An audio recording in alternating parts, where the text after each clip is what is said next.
അതൊന്നും പറ്റത്തില്ല. ഞാൻ പറയും അയാളെ വെച്ചാൽ മതി. അത്ര കാര്യമുള്ളൂ.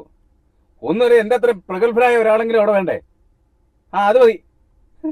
അല്ല പിന്നെ ഇവനെയൊക്കെ ആരെ ഏൽപ്പിച്ചത്?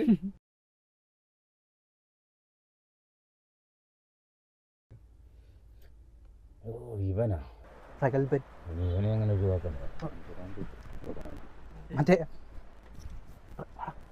പ്രഗത്ഭൻ മറ്റേ പറഞ്ഞ സ്ഥാനാർത്ഥി ഞാൻ. പ്രഗത്ഭനാ നീയാ? ഇവനെ പ്രഗത്ഭനെ വിളിച്ചവനാണ് ആദ്യം അടിക്കാൻ. അടിക്കനാണെങ്കിൽ പൈസ അടിച്ചോണ്ട് പോയാ. നീ അടിച്ചോണ്ട് പോയ പൈസ കാരണമാണ് നമ്മളിവിടെ തോറ്റത്. അതൊക്കെ പഴയ കാര്യമില്ല ചേട്ടാ. ഇപ്പൊ ഞാൻ അങ്ങനെ ഉടായ്പ പരിപാടിയൊന്നും കാണിക്കാറില്ല. സത്യം പറയല്ലേ, പണ്ടത്തെ കണക്കേ അല്ല ഞാൻ. പുതിയൊരു മനുഷ്യനാണ്. ഇത്തവണ നമ്മൾ നിൽക്കുന്നു, ജയിക്കുന്നു. വേണം ഇവനോട് ചോദിച്ചു നോക്ക്. വേണമെങ്കിൽ ഞാൻ ഇങ്ങോട്ട് മാറാ. നിന്നെയൊക്കെ ആരുടെ ഇങ്ങോട്ട് വിളിച്ചേ? ഇവിടെ അത് നിശ്ചയിക്കാൻ ഞാനുണ്ട് ഇവിടെ മത്സരിക്കാൻ. പിന്നെ പ്രശസ്തനും പ്രഗത്ഭനുമായ ഞാനിവിടെ ഉണ്ടെങ്കിലും എൻ്റെ അത്രയും വരത്തില്ലേലും ഒരാളെ ഞാനിവിടെ കണ്ടുവച്ചിട്ടുണ്ട്. അങ്ങനെ പറഞ്ഞാൽ എങ്ങനെ? അങ്ങനെ പറയൂടാ. കഴിഞ്ഞ ഇലക്ഷന് നീയൊക്കെ ഇവിടെ കാണിച്ചു കൂട്ടി എനിക്ക് നല്ലപോലെ അറിയാം. ഇദ്ദേഹോടെ ഇവിടെ സ്ഥാനാർത്ഥി. എൻ്റെ അത്രയും വരത്തില്ലേലും കുഴപ്പമില്ല, ഞാൻ ഇവനെ വെച്ചിട്ട് ഇത് മതി. പാൻ്റെയൊക്കെ മറ്റേ കിട്ടാ ഉണ്ടാക്കണം. അതാണ് നമ്മുടെ ബെസ്റ്റാ ഇയാള്. കഴിഞ്ഞ വട്ടം പോട്ട് പുല്ലി.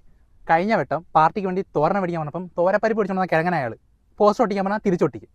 ഇയാളെ കാട്ടി നല്ലത് ഞാൻ തന്നെ ഇലക്ഷന് നിൽക്കുന്നത്. തോമരപ്പരിപ്പ് മേടിക്കൂടാ. ചിലപ്പോൾ ഞങ്ങൾ അമരപ്പരിപ്പും മേടിക്കും. ആത്മാർത്ഥമുള്ള പാർട്ടിക്കാർ അങ്ങനെ. എന്തായാലും നിന്നെ പോണ കൂടായ്പിനെ ഇവിടെ നിർത്തുന്ന പ്രശ്നമില്ല. ഇവൻ തന്നെ ഞങ്ങളുടെ സ്ഥാനാർത്ഥി.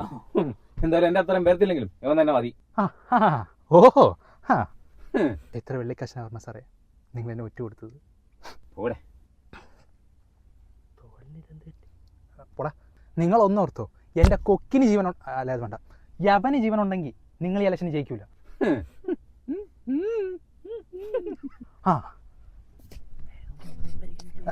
ഇങ്ങോട്ട് തനിക്ക് പാൻ്റല്ലേ അയാൾ പറഞ്ഞത്? തനിക്ക് പാൻറ് തന്നെ നല്ലത്. കഴിഞ്ഞോട്ടെ എനിക്ക് ഇലക്ഷന് ഉടുതുണിയെങ്കിലും ഉണ്ടായിരുന്നു. തനിക്ക് അതുപോലും കാണില്ല. നോക്കിക്കോ.